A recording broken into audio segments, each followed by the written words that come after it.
Welcome back to Cycle Wisdom, where we empower women to restore natural menstrual cycles, to improve health, and promote fertility.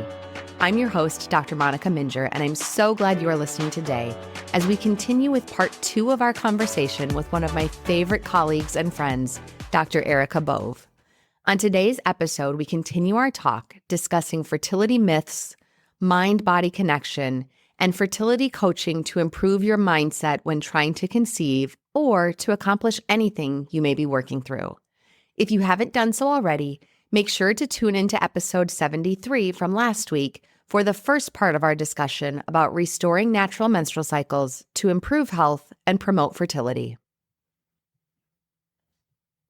So, the fertile window, I was hoping that we could talk about that too. So what do you tell your people about the fertile window and when they're most fertile in their cycles? So one of the really cool things about the Chart Neo app that we utilize is that the app itself will pick out when that fertile window is, which is really nice. So you don't have to think too much about it.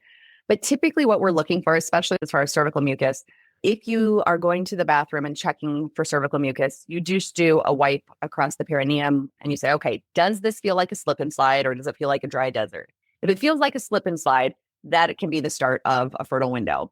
After you've wiped, you're going to take a look at that toilet tissue and say, do I observe any mucus on it? And that's where you're going to look at the different characteristics of it. So if it stretches more than 2 centimeters or an inch, if it's clear and if it's slippery, that's going to be fertile type mucus. And so that begins the beginning of your fertile window. And then it continues through until the last day that you see that. That's going to be your last day of mucus observations. But actually, that fertile window continues for up to 3, sometimes 3.5 days after that last time that you've seen fertile mucus. And the reason that's important to know is that sperm can actually survive for up to 5 days if there's fertile mucus present. And so even if you say, okay, well, I'm not seeing any fertile mucus, you may still have some fertile mucus that's in the cervical canal, that's in the vaginal area that just isn't being noticed, but sperm can still get to where it needs to go. The other is that if you have had intercourse prior to the exact day that you've ovulated, that sperm can hang out for up to 5 days while it's waiting for that egg to be released. And so the timing of that becomes important, especially when you're looking to try and achieve a pregnancy, is that we generally recommend trying for intercourse every other day from the first time that you've seen fertile mucus until at least 3 days after your last observation of it. The other thing that I would add in, though, just as a side note, is that I oftentimes see couples that are trying to get pregnant, that's the only time that they have intercourse. And when I see that, then we start to have the questions and we say, okay, is intercourse a job or is this something that is lighthearted and fun and brings you together? Because I believe it's really important that when you are trying to achieve a pregnancy, that intercourse is not happening just during that fertile time. We need to utilize other times. You need to come together at other times where you go, okay, this is light and enjoyable and fun so that we take some of that intensity off of that fertile window, because then there's kind of this performance anxiety, like, oh, it has to happen here. But really just making sure that if you're trying to get pregnant, that we are utilizing that fertile window, but also please use other times as well. 100%. I could not agree with that more. I mean, I think sexual health is so important. And if it's just limited to the pure purpose of procreation, then it loses so much of its other wonderfulness and it can start to drive a wedge in relationships. And so let's create healthy relationships or maintain them and also just like keep it fun. Like, maybe do something a little different, maybe have a date night. Like it doesn't have to just be like, check off the list. That's fantastic. I get a lot of questions about do positions matter or all the sperm seem to be falling out. And I just sort of, reset expectations. Like positions, there's never been a study that showed that positions, mattered. Every now and again, somebody will have a situation, maybe they've had trauma or something where it really is hard to have penetrative intercourse. And there are physical therapists and sex therapists who can work and help people in that very sensitive situation. So there's that. And also, are all the sperm falling out? Well, no, most of them, yes, but that's how the body's designed. And so like that slip inside, the cervical mucus, I was always taught under the microscope is like a series of swimming lanes. And so the sperm that can get into the swimming lanes are the ones that get up into the uterine cavity and the fallopian tubes actually pretty efficiently, anywhere between 2 and 15 minutes from the time of that ejaculation. So, it is really interesting that the sperm that are supposed to get in, and then the body then sort of has this block, and most of the other sperm do not. I mean, there are studies that show out of the millions and millions and millions of sperm that are ejaculated, that only a few hundred get inside. We have treatments in our office where we can sort of bypass the cervix and get those millions in, but if you're really trying to optimize natural fertility, just know that it is normal for most of the sperm to come out people really stress about that. And so I love to just sort of reset that expectation that that is actually very normal.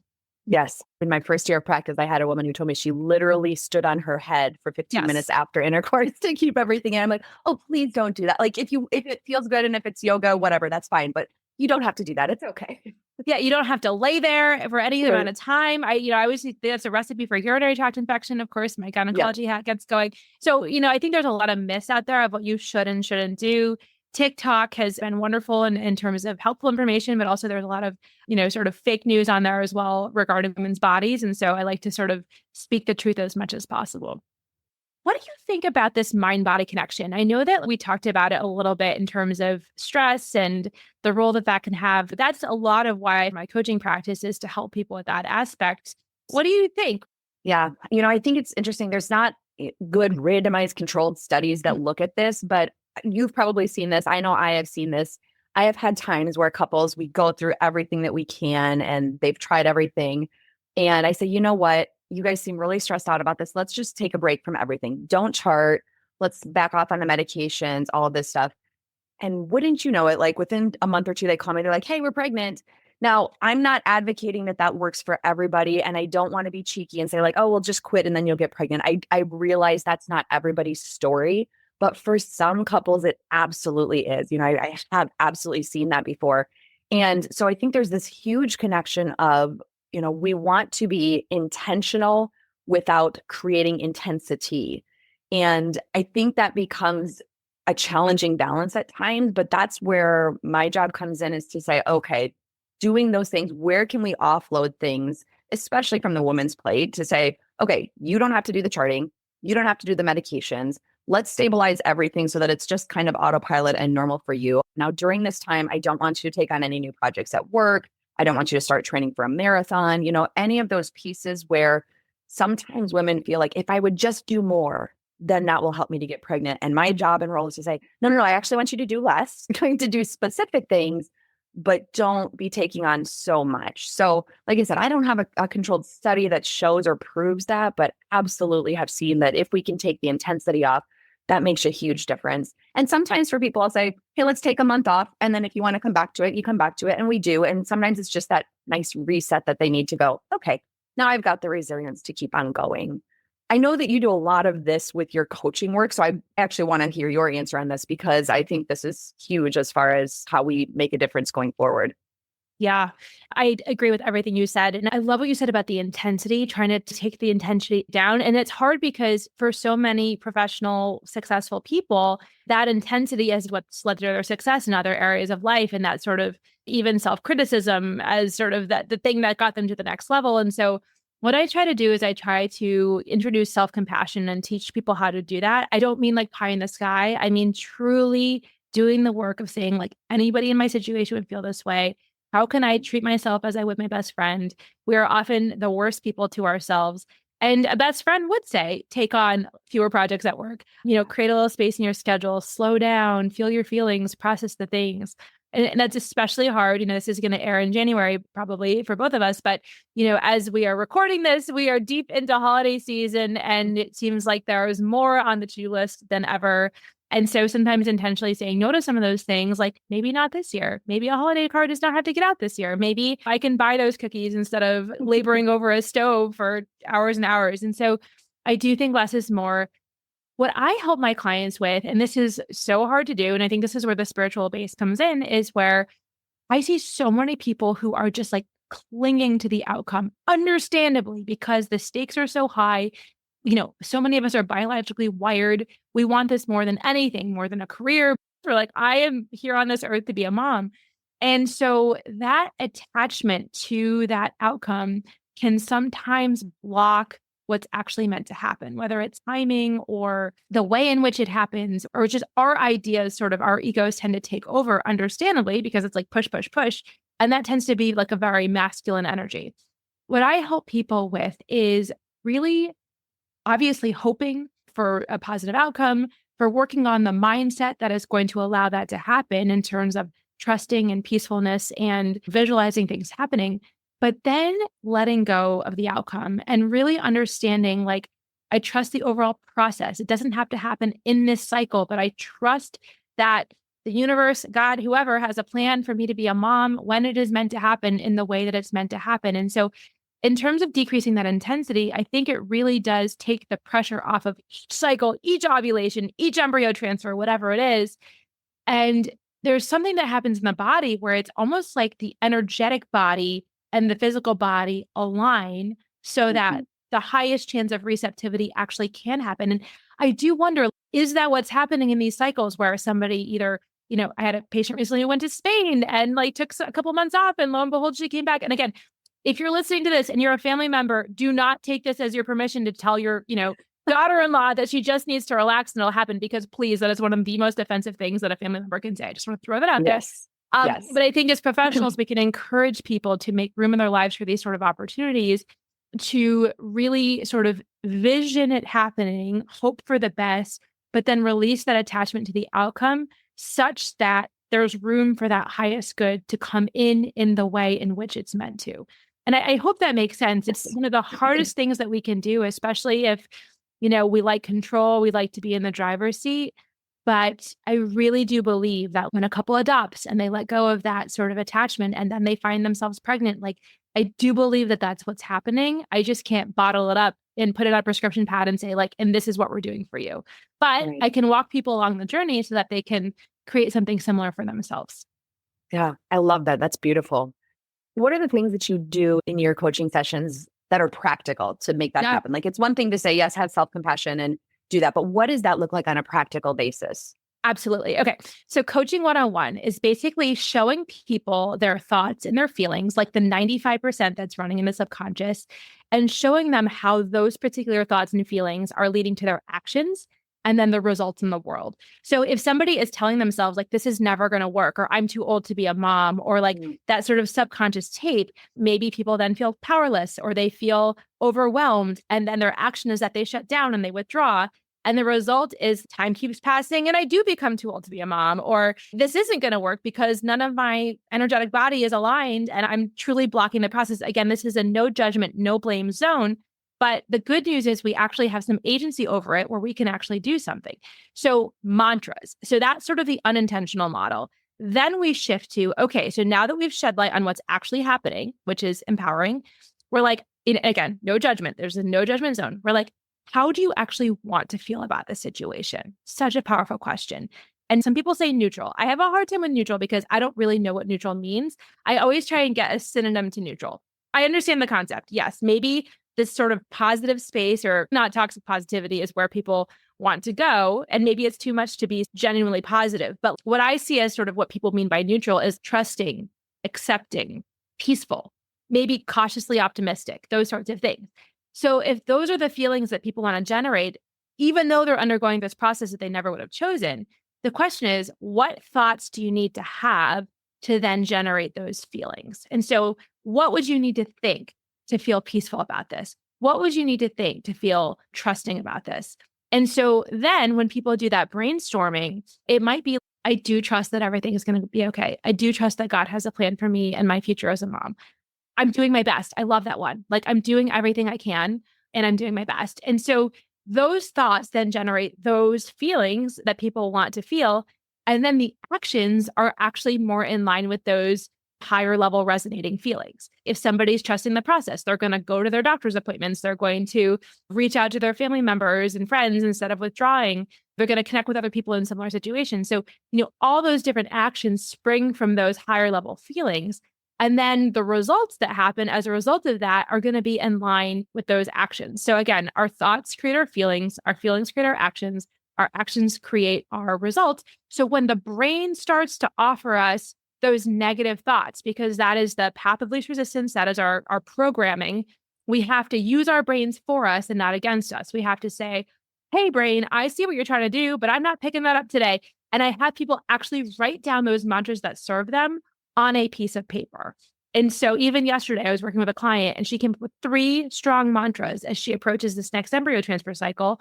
And I said, when you start to go down that shame spiral, because all these negative thoughts, that's where they lead us, a shame spiral, shuts our bodies down, truly shuts our actual bodies down, not just our minds, our bodies.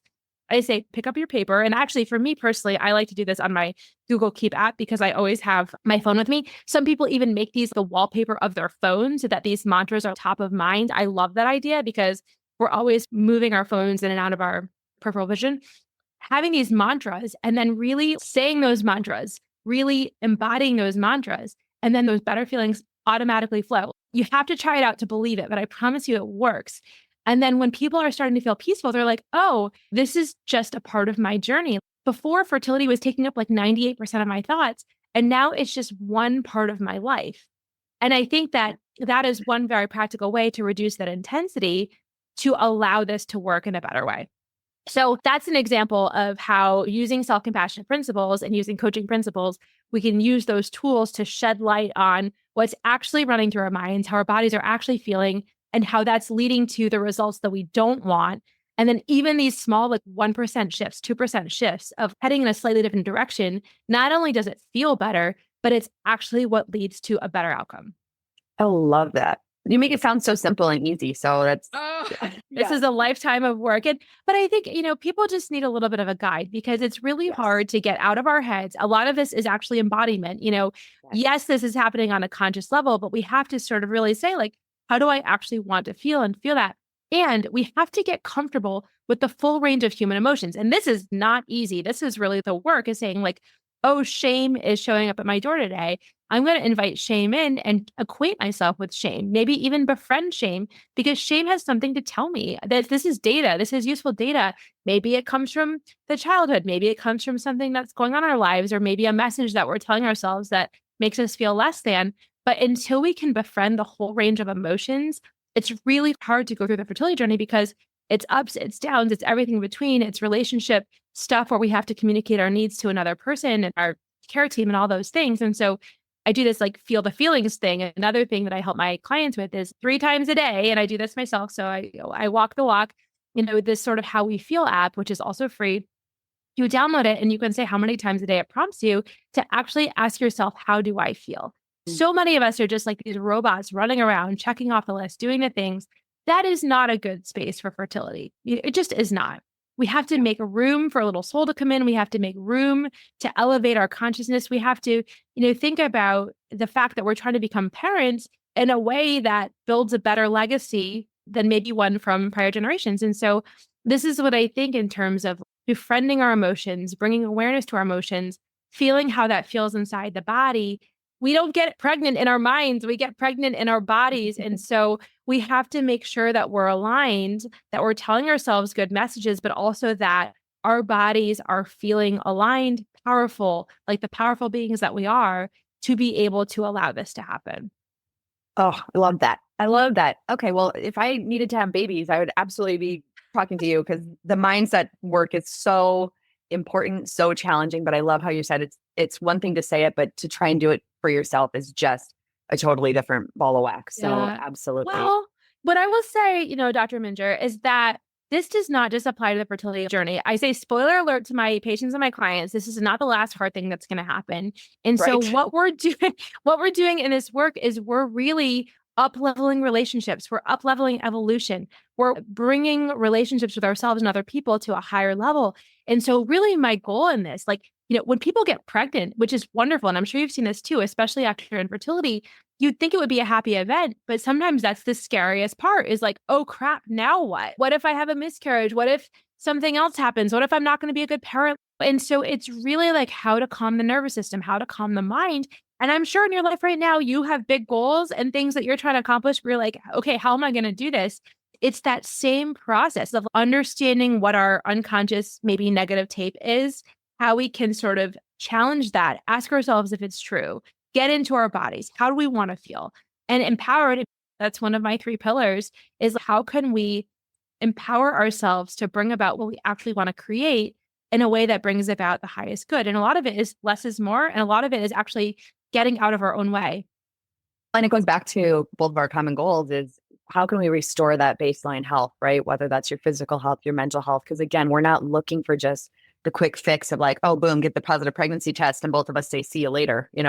Both of us in our worlds are saying, we want to empower you to make change in your life that is lasting, that impacts not only just your pregnancy, but your family and your relationships and everything beyond that. So Yes. love that.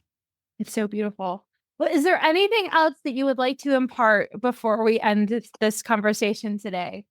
I think we've covered just about everything that I wanted to make sure people knew Yeah. about natural Yeah. fertility. And, I think part of it too is that we want to make sure, I think for both of our sets of listeners to understand that this can be a very long journey for some people, and having the support that you need from people who know what they're doing, who have been there, who get it, who are looking at things from a standpoint of, we're looking at this mind body connection, we're looking at solving root cause problems, is very different than I think what a lot of women have experienced if they've gone to other conventional providers in the past. Maybe they feel like you've been shuffled through a system, or you feel like just a number or a cog in the wheel where they're like, yep, here you go, here's your prescriptions. You're like, wait, that's the same thing you gave the last 4 people. I think that's one of the things that both Dr. Bove and I share in common, is that we want to look at your unique situation. We really bring that mind-body connection, the root cause healing to this situation.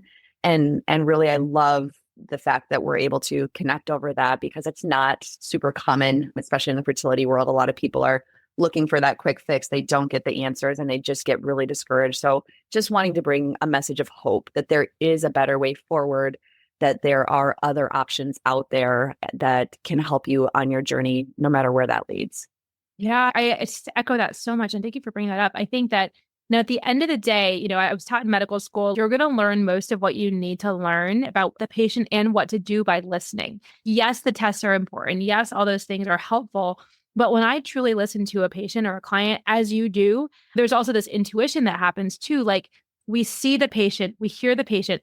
And so many people who come to me say, you're the first person who's actually listened to me. You're the first person who's actually understood. You're the first person that's uncovered that I have a history of trauma from all these years that I've really never dealt with. Like, there's so many things. And that's where it matters that we have time. We have the time. Yes. And it matters that we have the care and the passion to help. And it matters that we're able to see you and hear you and understand you. That tailored approach, I think, is what's missing in most of current medicine. And I think until we can bring that to the fertility space, people are going to feel like just a number. And hey, if you hit the lottery and the probabilities work for you, then fantastic. But if not, you sort of move on. It's not like that everywhere, but I think there is a better way. There is a message of hope that we both care deeply and want to help. So if what you heard today resonates with your journey, with your story, and you're like, I think that's what's been missing, please do seek us out. Obviously for slightly different purposes, but let's be very clear about where the listeners can find us, because I'm sure that there is many people in my world who have not yet heard of you, Dr. Minjeur, and similarly. So what's the best place for people to find you and benefit from all that you have to offer? Yeah. So our website has basically everything you need to know about us. So radiantclinic.com is our website. One of the things we have on there is we do have the option to book a free discovery call with me. So if you're on the fence, if you're like, I don't know if this is right for me, talk me through it, you can schedule a call directly with me that I'm happy to kind of talk through your situation, get you moving in the right direction. On the website, there's also a link to our podcast, but we do also have a podcast. It's called Cycle Wisdom. I typically keep pretty short episodes, but you can kind of spiral through those and say, okay, what applies to me? And again, we talk about specifics when it comes to fertility. So if you're dealing with PCOS and have infertility, there's episodes specifically about that. So you can just scroll through whatever topic specifically applies to you. We're also on social media, but again, you can access all of that through our website. So website's probably the easiest way to find us. I'm going to start when I wear my doctor hat. I'm going to send people to your podcast now because, I knew it was a resource, but I didn't quite understand the depth of it and how applicable it could be to my patients. And so thank you for that. That is a gift to both me and to all my patients. The best place to find me when I'm wearing my coaching hat is loveandsciencefertility.com. It's my website. And then from there, I have the podcast, Love and Science Fertility.